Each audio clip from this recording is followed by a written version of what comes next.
وسام ابو علي. وسام ابو علي قصه، حكايه. جاب جون النهارده من احلى واجمل الاجوان، الاهداف اللي احنا يعني من زمان ما شفناش. الكرة الثابتة، وانا دايما والله العظيم انا كل ما جيت تيجي كرة ثابتة اقول وسام. وكان لما كان بيطلع او ما كانش بيشترك في المباراة كنت اقول فينك يا وسام بصراحة.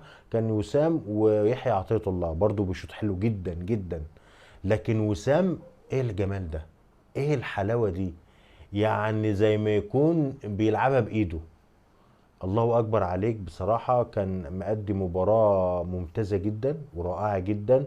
وبدأ يجي حتى الجون اللي احنا اتكلمنا عنه اتلغى بشكل، يعني احنا كلنا مستغربين ليه اتلغى الهدف ده. بصراحة جون جميل جدا، واول مرة اشوف محمد هاني بيرفع عرضية بالشكل ده. وسام ابو علي بدماغه، يعني بصراحة كان هدف جميل جدا، كنا نتمنى ان هو يتحسب. لكن ربنا عوضه بهدف اجمل واجمل. ولكل مجتهد نصيب. ربنا يحفظك يا رب يا وسام.